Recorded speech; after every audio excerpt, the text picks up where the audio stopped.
বাংলাদেশ নারী ফুটবল দলে আসতে চলেছে এমন একজন বাঘিনী ফুটবলার যার পারফরমেন্স তুলনা করা হয় স্বয়ং ক্রিস্টিয়ানো রোনালদোর সাথে। বাংলাদেশ বর্তমান দলে যেমন রয়েছে লাল সবুজ বাঘিনী বাংলার মেসি খ্যাত ঋতুপর্ণা চাকমা, ঠিক তেমনি বাংলাদেশ বংশোদ্ভূত একজন ফুটবলার রয়েছেন যাকে বলা হয় বাংলার রোনালদো বাঘিনী। তিনি হলেন জহুরা আক্তার। এরই মধ্যে ইউরোপে খেলা এই ফুটবলারের সঙ্গে কথা বলেছে বাফুফে। সুপ্রিয় দর্শক, চলুন দেখি নেই ইংল্যান্ডের এই ফুটবলার সম্পর্কে বিস্তারিত কিছু তথ্য। তিনি বাংলাদেশে আসলে কেমন হবে নারী ফুটবল দলের ভবিষ্যৎ, তাই জানার চেষ্টা করব আজকের ভিডিওতে।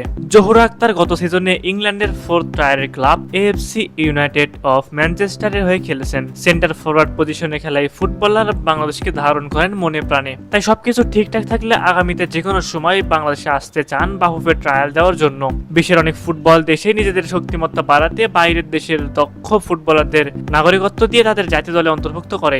বাংলাদেশও চেষ্টা করছে সেই পথে হাঁটার, তবে একটু ভিন্ন হবে। তারা চাইছে বাংলাদেশি বংশোদ্ভূত প্রবাসী ফুটবলারদের ন্যাশনাল টিমে নিতে। জাতীয় পুরুষ দলের পথে হাঁটছে জাতীয় নারী ফুটবল দলও। সাবিনা কৃষ্ণাদের শূন্যস্থান পূরণে প্রবাসী ফুটবলারদের অন্তর্ভুক্ত করার পরিকল্পনা করছে বাফুফে। আগামী সিজনের মধ্যে তাদের দলে অন্তর্ভুক্ত করার লক্ষ্যে কাজ করছে ফেডারেশন। তাদের মধ্যে একজন ফরওয়ার্ড, তিনি হলেন জহুরা আক্তার।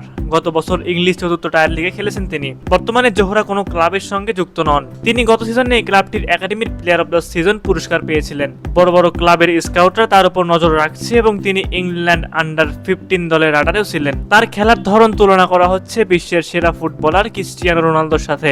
জহুরা খাতুন নিজেও ক্রিস্টিয়ানো রোনালদোকে আইডল মানেন। সম্প্রতি বাংলাদেশ নারী ফুটবল দল দক্ষিণ এশিয়ার অন্যতম সেরা দল। দক্ষিণ এশিয়া পেরিয়ে বাংলার বাঘিনীরা এখন লড়াই করার জন্য প্রস্তুত এশিয়ায়। কদিন আগেই বাংলার মেয়েরা কনফার্ম করে ফেলেছে এশিয়ান কাপের মূল পর্বের খেলার টিকিট। যে টুর্নামেন্টে ভালো করা এখন মূল লক্ষ্য বাঘিনীদের। ওই দলের একাদশে জায়গা করে নিতে চান জহুরা। শুধু এখন না, জহুরা বাংলাদেশের হয়ে খেলার ব্যাপারে শুরু থেকে অনেক ইতিবাচক। এখন দেখার বিষয় বাফুফে এই কাজটা কতটুকু এগিয়ে নিতে পারে। সুপ্রিয় দর্শক, আপনাদের কাছে কি মনে হয় জহুরা আক্তারকে কি ন্যাশনাল টিমে পাওয়া সম্ভব? অবশ্যই সেই বিষয়ে আপনাদের মূল্যবান মতামত আমাদের কমেন্ট করে জানাতে ভুলবেন না।